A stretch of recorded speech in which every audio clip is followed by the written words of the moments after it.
When I think about like shooting or like in a game, like or in a tough situation, like if it's not like flow or if you second guess it at all, I feel like if you second guess on that, like 100%. you have to be like almost like I think just that's insane confidence, right? When you take those jumps. yeah. So like for me, like it depends on each person's different. I'm pretty cautious. So like when I'm taking those jumps, luckily like that's not like a contest situation. So like I have the time to like, okay, I know the spot I'm at.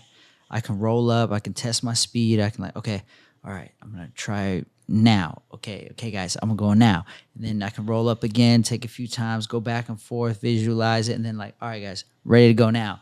So it's like you're not like you control the environment mostly in skateboarding. Like that right there, like that's this dude, he's out of his mind.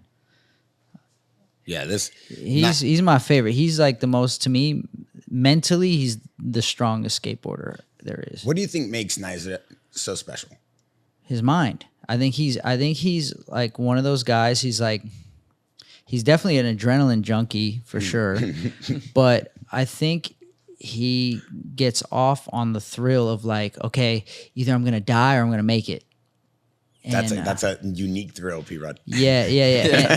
and that was never my mentality. But like we're totally different skaters, but like I admire so much his ability to commit and like override his like his, I guess what you like in a car you call it your governor. His fault button. He has his ability to override the fear. Common sense is and common sense, I guess, is why he's so amazing, and he has the skill and control to. But even in his style, like break it down for me. Like his style seems effortless. It seems like even the way he pops his board, it seems so fluid. Like it just seems he's like very it's like, fluid. He's very light-footed. He's very well balanced. Luke brought up a good point because you fight switch kind of, and you also box southpaw, but you're a righty. P-Rod's one of the craziest to ever do it. I mean, P-Rod's shape and style kind of cemented the game of street skating. Like, how is it that you created this style that you have for you? Me? Yeah. I just watched all my favorite skaters growing up, and I took a little bit of admiration from each of them, and like from who are your like your guys, you know? Oh, because like that's the biggest thing I think with being an individual like at the top of their game is you pick a little bit from everybody. Like I had like a little someone who'd you so like Eric Costin, the technical abilities of Eric Costin was something I always admired and watched. Tom Penny, the fluidness, the style, like the nonchalant, looked like he was asleep when he was skating. Like I was like, how do you make something so hard look so easy, you know? And then you got Andrew Reynolds with the big stair jump in. You got Daewon Song with the incredible balance. Ronnie Krieger with more technical ability. So like they were all my favorite skaters. I would just be like, try to take a little bit of all of them, and then that after a while of dedicating yourself, that recipe then becomes your own unique recipe that you made, because I never created anything. I never, I came in at a time where like all the guys before me like really established the game. So I just tried to learn from the best and, pull little pieces from different areas to make my own little recipe. Yeah, it's interesting because Luke, the reason I brought that up is you kind of created your own fight style too. The way you kind of stand switch, the way you kind of throw, the way you kind of move, the way you hold your hands. Like you obviously kind of have a recipe of this too. Did you pull from different fighters or you just came up on your own?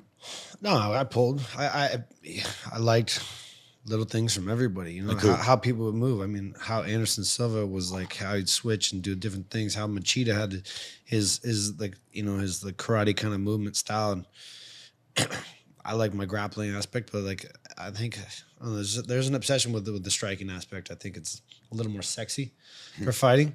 But grappling was just always me. It was like the way I grappled, and I just learned how to at such a young age to do it. So I was more like. That was more natural for me, the grappling aspect. Where there was like Mitch Clark, this guy, who was a wrestler. He used to take top because every wrestler was about getting up and getting away from people. And then Mitch Clark was like this guy. He was like, I'm gonna take top. I'm not gonna look for the points to get away. I'm gonna fucking own your ass. I'm gonna ride you and break you. And so like when I was in high school, everyone would like they could be strategize the points of getting on bottom and getting up and getting a point, you know. And I'd be down in a match. I'd be like, take top, and then I'd spin around a double leg ride, spin them out, and power half them and start pinning everybody. So it's like the strategy of understanding what works best for you after pulling from the inspiration, right? I think everybody probably, I'm guessing all athletes, like as you get going, like you start seeing where your strengths are and aren't, and you just gravitate towards what works best for you. I think it's kind of innate, and you could probably even see it on video or wherever you see it on and you're like, wait, something is resonating with me and about this aspect of whatever it is, and like, yeah.